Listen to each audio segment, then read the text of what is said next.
할렐루야. 예, 우리는 지난 3주 동안 소망의 빛으로 오신 예수님, 회개의 빛으로 오신 예수님, 사랑의 빛으로 오신 예수님에 대해서 말씀을 나누면서 대강절을 지냈습니다. 오늘 대강절 마지막 주일인 이 네 번째 주일은 화해의 빛으로 오신 예수님에 대해서 말씀을 나누려고 합니다. 주님을 기다린다고 하는 것이 저와 여러분에게 어떤 의미가 있을까요? 오늘 신혼 부부가 오셨는데 남편이 밤늦도록 집에 들어오지 않을 때 남편을 사랑하는 아내라면 그 신혼의 분위기가 계속되어진다면, 최소한 사랑하고 서로를 존경하는 마음이 있다면 남편이 밤늦게 들어오면 그 남편이 오기만을 초조하게 기다리면서 아내는 잠을 이루지 못할 것입니다. 그러나 세월이 지나면서 그저 남편이 들어오든 말든 초저녁부터 혼자 자버린다면 이미 그 아내는 남편에 대한 사랑의 농도가 많이 식어진 것일 것입니다. 우리 강정신 자매는 영원히 남편이 사무치도록 그리워지는 신부가 되어지기를 축복합니다. 아멘 하셔야 돼요. 이렇게 부부지간에 기다림과 간절함이 있어야 되듯이 오늘 우리 크리스찬들에게 정말 예수님을 기다리고 예수님의 사랑을 기다리고 예수님의 은혜를 기다리는 간절한 목마름이 있어야 합니다. 로마 시대의 신학자였던 터틀리아는 신앙이라고 하는 것은 불을 켜놓고 기다리는 것이다 라고 하는 명언을 남겼어요. 뭐라고요? 신앙은 불을 켜놓고 기다리는 것이다. 마치 슬기로운 다섯 처녀가 밤이 맞도록 언제 오실지 모를 신랑을 기다리며 등불을 켜놓고 신랑을 기다렸듯이 우리는 늘 우리 구세주 예수 그리스도의 오심을 기다리고 이제는 그분의 재림을 소망하면서 아멘 주 예수여 오시옵소서 하는 마라나타의 신앙으로, 종말론적인 신앙으로 이 세상을 살아갈 수 있어야 될 것입니다. 신앙이라고 하는 것은 불을 켜놓고 기다리는 것이다 라고 하는 말의 의미는 모든 노력과 고통, 희망을 잃지 않는 인내의 사람이 되어 살라고 하는 의미가 내포되어져 있습니다. 우리가 살아가다 보면 믿음을 지킨다라고 하는 것이 결코 쉬운 일이 아닌 것을 고백하게 되지요. 그래서 많은 사람들이 믿음의 길을 포기하고 돌아서는 것을 봅니다. 우리가 진짜 믿음을 가지고 살기 위해서는 인내가 필요합니다. 그 인내는 예수님 이 땅에 다시 오시는 그날까지 어떠한 상황과 어떠한 연단 속에서도 최후의 승리를 바라보면서 주님을 바라볼 수 있어야 합니다.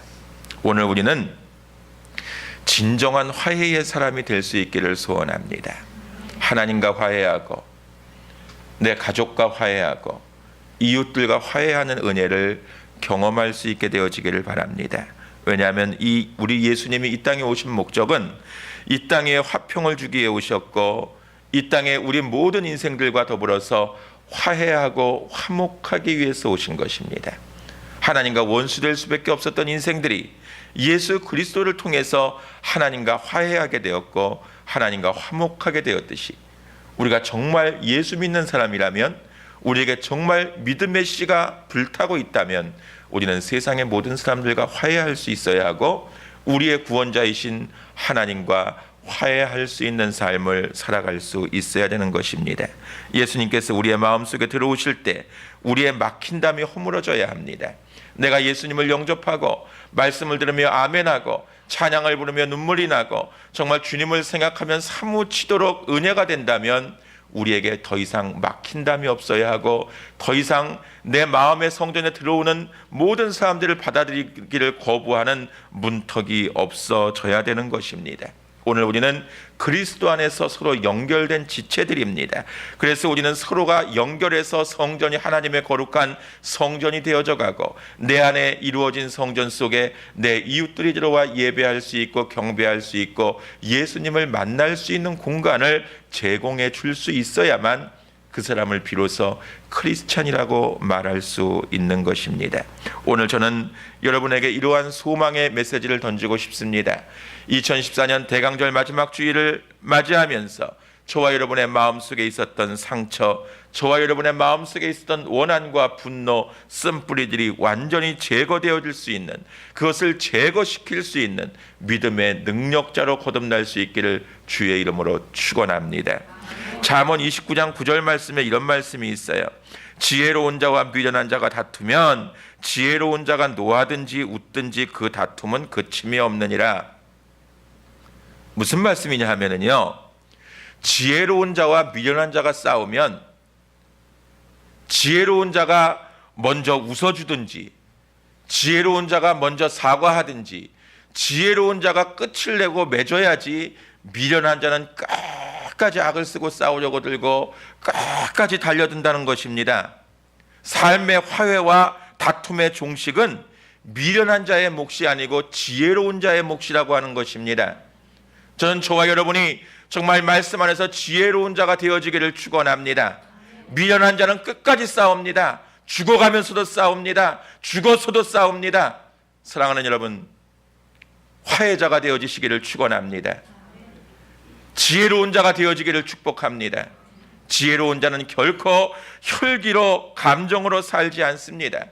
오늘 우리 예수님은 세상을 말씀 한마디로 정복할 수 있는 위대한 하나님이셨지만 우리 인생들과 화해하기 위해서 성육신에서 이 땅에 나약한 인간의 모습으로 오셨습니다.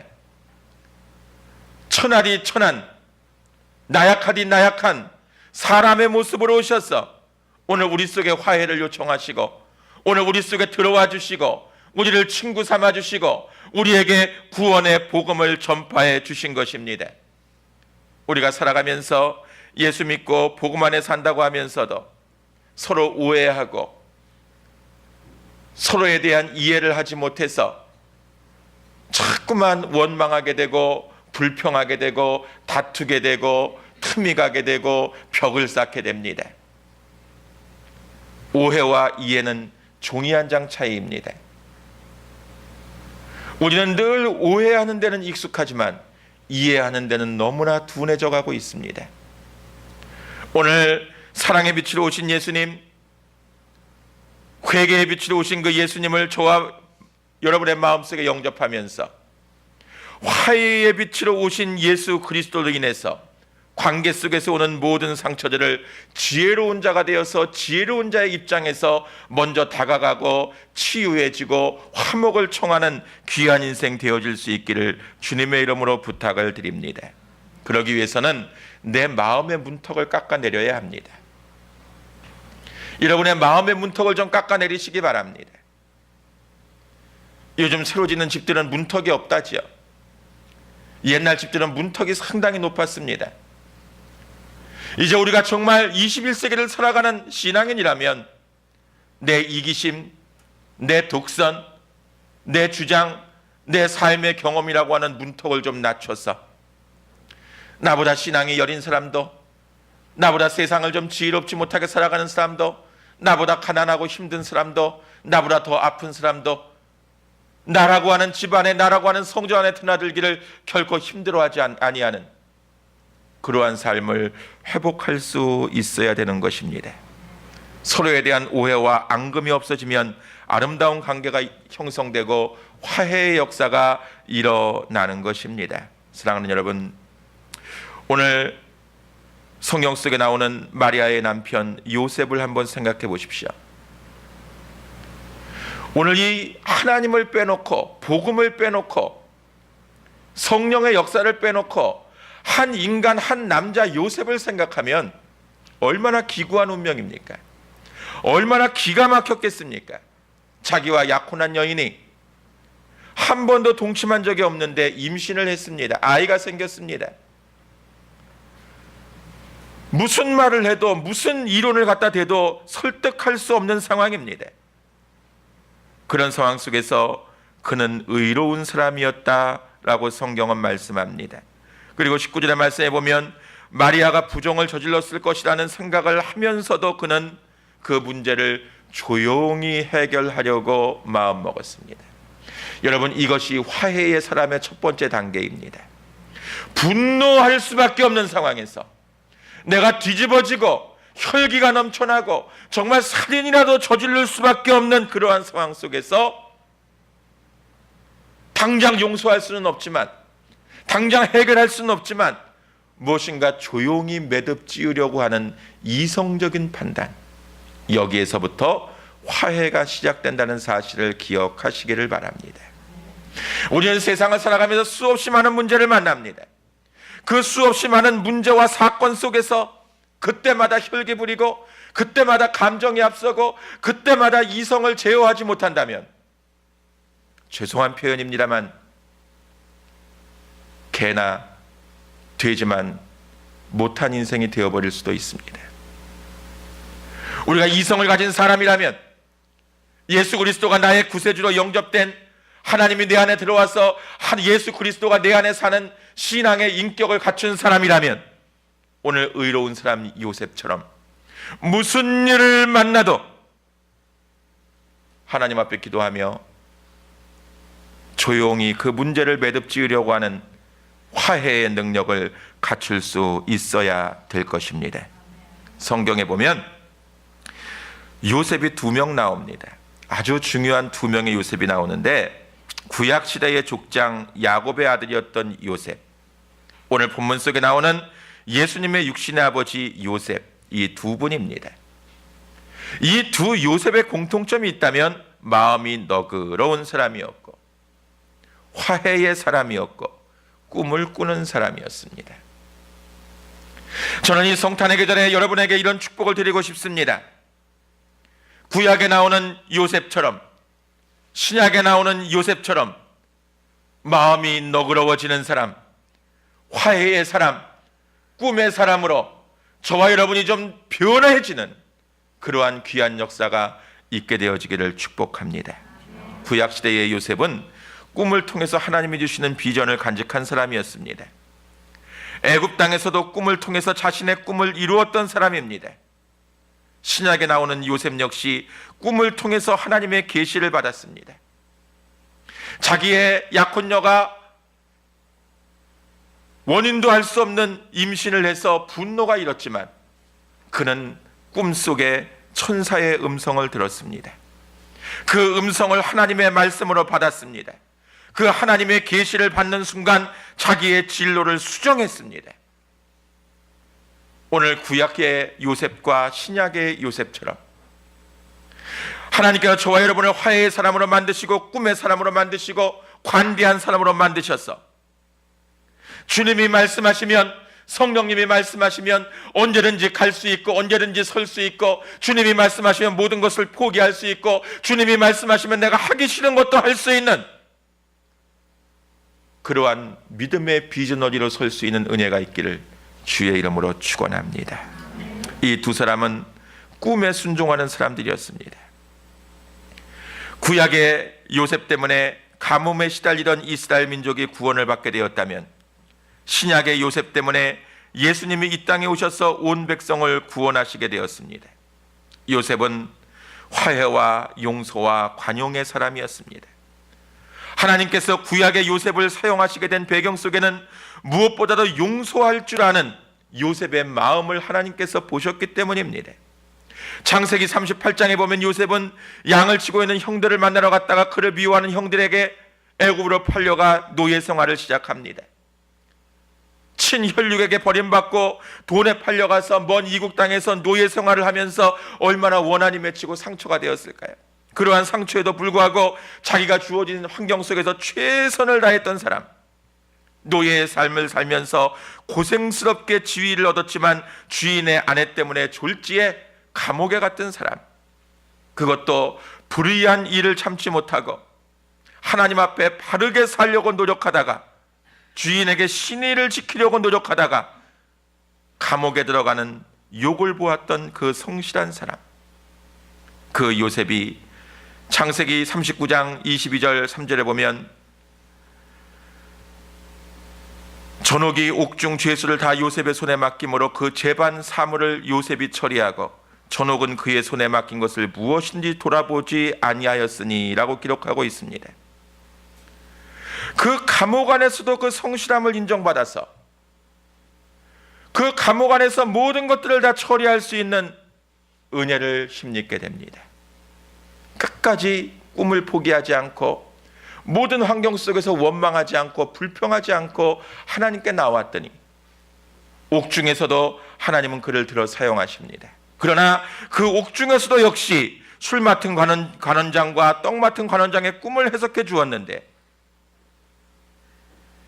그 상황 속에서도 또 배신을 당해서 2년이나 더 감옥에서 기다려야 되는 처절한 삶을 살아갑니다.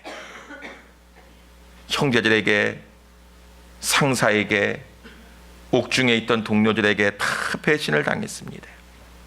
얼마나 원한이 사무쳤을까요? 그런데 창세기 41장 51절에 보면 이런 말씀이 있습니다. 그가 첫째 아들을 낳았는데 이름을 므낫세라고 지었습니다. 므낫세의 뜻은 내 아버지의 온 집안일을 잊어버리게 되었다. 잊어버리게 되었다라고 하는 뜻입니다. 잊게 하셨다. 하나님께서 모든 원한을 잊게 하셨다. 얼마나 요셉의 마음에 원한이 사무쳤으면 아들을 낳아서 그 이름을 므낫세라고 지었겠습니까? 하나님께서 내 모든 고난과 내 아버지의 온 집일을 잊어버리게 하셨다. 너무나 자기의 삶이 처절하고 원통하고 분했기 때문에 나는 잊어버릴 수 없고 나는 용서할 수 없고 나는 해결할 수 없지만 하나님이 잊어버리게 하셨다. 이러한 은혜를 회복할 수 있기를 축원합니다. 사랑하는 여러분, 오늘 저는 여러분에게 이러한 호소를 드리고 싶습니다. 므낫세가 되십시오. 여러분이 지금까지 살아오면서 남편에게, 아내에게, 혹은 부모에게, 자식에게, 또 어떤 분들은 목회자에게, 성도에게 씻어질 수 없는 상처를 받았다 칠지라도 내 안에 므낫세를 잉태하게 해주십시오. 기도하시기 바랍니다. 므낫세는 잊어버린다라는 것입니다. 잊어버린다라고 하는 히브리어 원어의 의미는 내 힘으로 잊어버리는 것이 아니라 외부의 힘에 의해서 잊어버린다라고 하는 뜻입니다. 내 힘으로는 결코 잊어버릴 수 없을 것입니다. 내 힘으로는 결코 해결할 수 없을 것입니다. 그러나 여러분이 정말 은혜 받고 하나님을 바라보면 하나님께서 잊어버리게 하실 것입니다. 하나님께서 회복시켜 주실 것입니다. 하나님께서 그 원한을 씻어 주실 것입니다. 그러한 삶을 살아갈 수 있기를 주의 이름으로 축원합니다. 그리고 그가 두 번째 아들 이름을 에브라임이라고 지었습니다. 52절의 말씀에 보니까 차남의 이름을 에브라임이라 하였으니 하나님이 나를 내가 수고한 땅에서 창성하게 하셨다 함이었더라. 에브라임이라고 하는 말을 직역하면 두 배의 결실이라고 하는 것입니다. 두 배의 결실. 자, 요셉이 그렇게 원통한 삶을 살았는데요, 그렇게 원통하고 분한 삶을 살았는데 한 번도 복수를 생각한 적이 없습니다.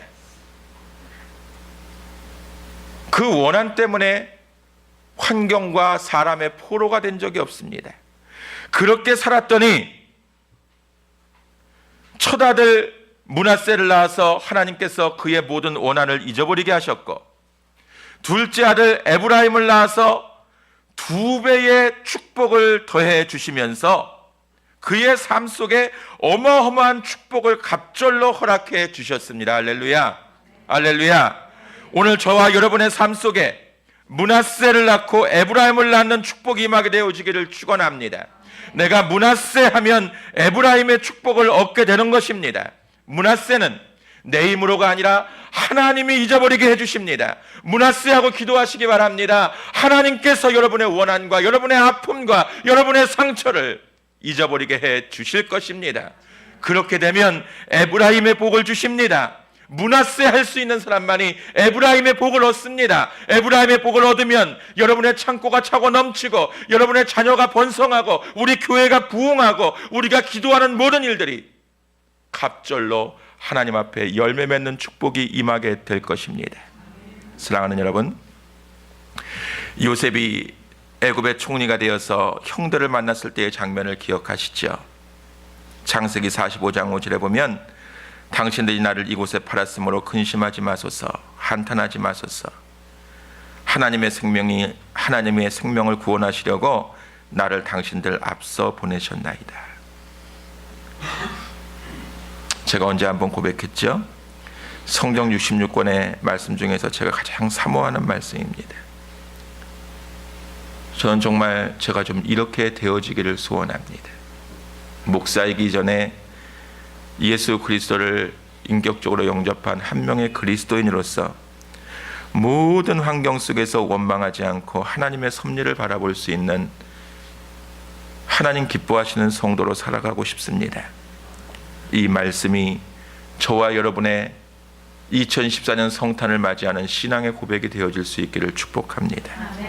요셉은 세상을 보는 눈과 자신의 삶에 일어난 일들에 대해서 다른 해석을 하고 있습니다. 인생은 해석입니다.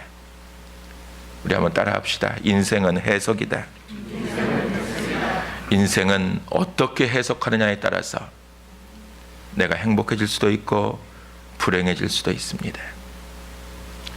인생은 어떻게 해석하느냐에 따라서 하나님의 역사를 이룰 수도 있고 세상의 마귀의 종노릇을 할 수도 있습니다. 사랑하는 여러분, 우리가 주님의 이름의 권세로 믿음의 역사로 모든 것을 잊고 용서하고 살아가는 것이 정말 큰 축복임을 기억하시기를 바랍니다. 신약의 요셉으로 다시 넘어옵니다. 24절에 보면 주의 사자의 분부대로 행하여 라는 말씀이 있어요. 요셉이 얼마나 기가 막혔겠습니까? 자기의 약혼녀가 임신을 했습니다. 정말 기가 막히고 앞이 캄캄했을 터인데 저는 이 말씀을 묵상하면서 이러한 깨달음을 얻습니다. 화해와 용서는 늘 양쪽의 문제라고만 생각했는데 요셉을 통해서 보게 되는 그 화해는 지극히 일방적인 사건이라는 것입니다. 화해는 서로가 대화하고 서로가 교제하고 서로가 오해를 풀기 위해서 회의하고 차 마시고 밥 먹고 해서 해결되는 것이 아니라 요셉의 입장에서 일방적으로 마리아를 이해하려고 결단하는 데부터 시작된다는 것입니다. 양쪽이 조율하고 맞춰가고 합의하고 어떻게 보면 그런 것은 진정한 화해가 아니라는 것이죠. 오늘 저와 여러분의 마음속에 무조건 내가 먼저 다가가고 무조건 내가 먼저 손을 내밀고 무조건 내가 먼저 안아주는, 무조건 이해하려고 결단하는 그러한 신앙의 결단이 임할 수 있게 되어지기를 바랍니다. 하나님의 역사를 내려놓고 보면 요셉처럼 견딜 수 없는 감정의 포로가 될 사람이 세상에 어디에 또 있었겠습니까?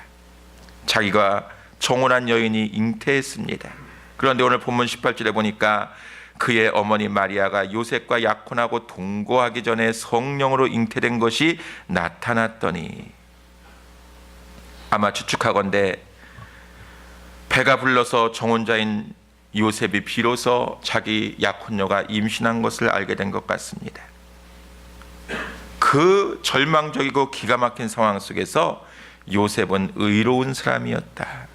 그는 원칙 중심적인 사람이었고 율법적인 사람이었지만 정말 신명기 22장 23절 이하에 있는 말씀대로 처녀가 남자와 약혼한 이후에 다른 남자와 동침하면 성읍문으로 끌어다가 돌로 쳐 죽이는 것이 관례였는데, 마리아는 마땅히 돌에 맞아 죽어야 될 여인이었지만 요셉은 성실하고 의로운 사람이기 때문에 마리아를 죽이지 않기로 결단하고 오히려 성령님의 음성에 순종해가는 결단을 내립니다. 20절에 이 일을 생각할 때 주의 사자가 현몽하여 이르되 다윗의 자손 요셉아, 내 아내 마리아 데려오기를 무서워하지 마라. 그에게 잉태된 자는 성령으로 난 것이라. 그렇습니다, 여러분. 오늘 요셉의 결단은 마리아하고 관계 있는 것이 아니라 하나님이 말씀하시니까 결정한 것입니다. 이 여자가 누구랑 잡고 안 잡고 누구의 아이를 가졌고 그런 게 중요한 것이 아니라, 우리에게는 그것이 중요한 일인데 오늘 요셉이 중요하게 생각했던 것은 자기의 약혼녀가 원인도 모르는 임신을 해서 배가 불러온 것이 중요한 것이 아니라 하나님의 음성이, 성령의 음성이 오늘 나에게 임한 것이 중요했습니다. 오늘 이 사실이 저와 여러분의 신앙의 고백이 될 수 있기를 축원합니다. 사건이 중요한 것이 아닙니다. 문제가 중요한 것이 아닙니다. 지금 하나님이 나에게 무엇라고 말씀하시는가? 오늘 우리 찬양했지요. 주님 말씀하시면 내가 나아가리다. 주님 뜻이 아니면 내가 멈춰서리다. 오늘 이 찬양의 가사처럼 어떠한 문제, 어떤 상황, 어떤 사건이 중요한 게 아니라 하나님이 지금 나에게 무엇이라고 말씀하시느냐에 따라서 나의 결단이 하나님의 뜻에 맞추어서 일어나는 그러한 은혜를 힘입을 수 있게 되어지기를 바랍니다. 오늘 말씀을 통해 깨닫게 되는 또 하나의 사건은 요셉이 주의 사자의 분부대로 행했다라고 하는 것입니다. 요셉은 주의 사자의 분부대로 마리아를 데려왔습니다. 자기의 선택이 아닌 하나님의 선택에 순종하면서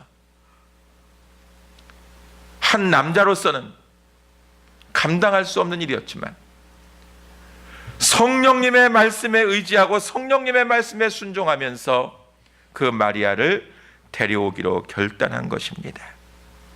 사랑하는 여러분, 오늘 이 대강절 마지막 주일에 하나님께서 저와 여러분에게 이 본문의 말씀, 오늘의 말씀을 통해서 주시는 교훈이 무엇입니까? 저는 이런 말씀을 드리면서 말씀을 맺고 싶습니다. 주의 사자가 요셉에게 나타나서 순종하라고 분부하는 이유는 대의를 따르라고 하는 것입니다. 감정의 포로가 되지 말고, 네 인생만 보지 말고, 네 가정만 보지 말고 더 넓게 하나님의 나라를 보고 하나님의 일하심을 보고 주님께서 이루어 가시는 일을 좀 더 큰 눈을 뜨고 비전을 가지고 꿈을 꾸면서 앞을 향해, 내일을 향해 나아가라고 하는 메시지입니다. 사랑하는 여러분, 꿈을 꾸지 못하는 인생은 밥을 먹고 숨을 쉬고 있어도 살아있는 것이 아닙니다. 오늘 여러분에게는 복음으로 인한 꿈이 있으십니까? 오늘 여러분에게 나를 구원해 주신 하나님 앞에 내가 어떻게 살아가야 되겠다라고 하는 인생의 플랜이 있으십니까? 오늘 여러분들에게 내 삶의 모든 환경을 정복하고 일어나서 하나님이 내 안에 명령하시고 행하게 하시는 모든 것들을 화해의 능력을 공급받아서 배려하고 사랑하는 마음으로 다가가기를 결단하고 계십니까? 오늘 우리 예수님은 요셉의 선택에 의해서 임마누엘로 이 땅에 오셨습니다. 만약에 요셉이 끝까지 마리아를 거부하고 나 이런 여자하고 살 수 없다고, 이런 여자를 아내로 영접할 수 없다고 끝까지 감정의 포로가 되었다면 어쩌면 하나님이 예수님을 이 땅에 보내시는 성육신의 사건이 수정되었을지도 모릅니다. 이 요셉의 절대적인 순종, 이 요셉의 결단, 이 요셉의 마음을 통해서, 또 구약에 나오는 요셉의 마음을 통해서 이 두 분 요셉의 삶이 저와 여러분의 삶이 되어졌으면 좋겠습니다. 가시나무새라고 하는 노래를 아시죠? 내 속엔 내가 너무도 많아 당신의 쉴 곳이 없네. 내 속엔 헛된 바람들로 당신이 편한 곳 없네. 내 속에 내가 어쩔 수 없는 어둠 당신의 쉴 자리를 뺏고, 내 속엔 내가 이길 수 없는 슬픔 무성한 가시나무 숲 같네. 저는 이 노래를 들을 때마다 목사라고 하면서도 가장 사랑하는 사람이 쉴 만한 공간을 만들어주지 못하는구나 하는 아쉬움을 갖게 되었습니다. 하나님께서 앞으로 제 목회 여정을 어떻게 이끌어 가실지 모르지만 저는 제가 목회 사역을 감당하는 날까지 목사라고 하는, 우동원 목사라고 하는 마음의 성전에 내 사랑하는 성도들과 내 사랑하는 가족들이 쉴 만한 공간으로 문턱을 느끼지 못하고 드나들 수 있고, 더러운 배설물도 뱉어낼 수 있고, 함께 울 수 있고, 함께 소통할 수 있는 공간을 만들어 드리고 싶은 것이 제 소원입니다. 오늘 여러분에게도 그러한 소원이 있게 되어지기를 축복합니다.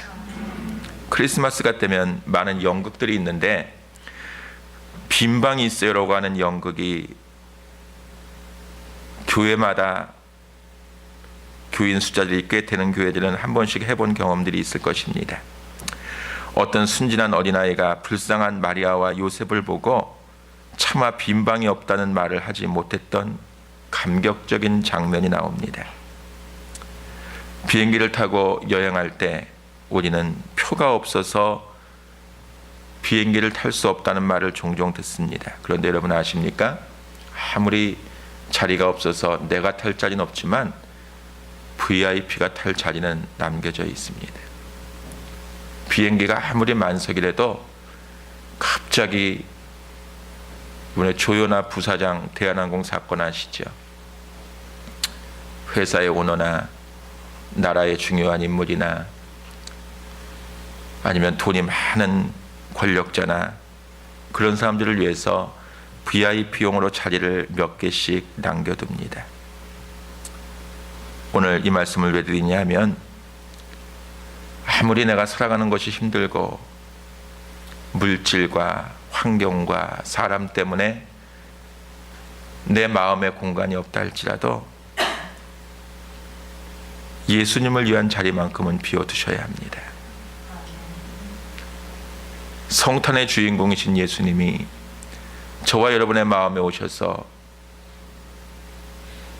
내가 이제 너하고 좀 쉬고 싶고, 너하고 대화하고 싶고, 너와 즐기고 싶고, 너와 교제하고 싶다고 자꾸 들어오려고 하시는데, 그 자리를 차단하지 않게 되어지기를 바랍니다.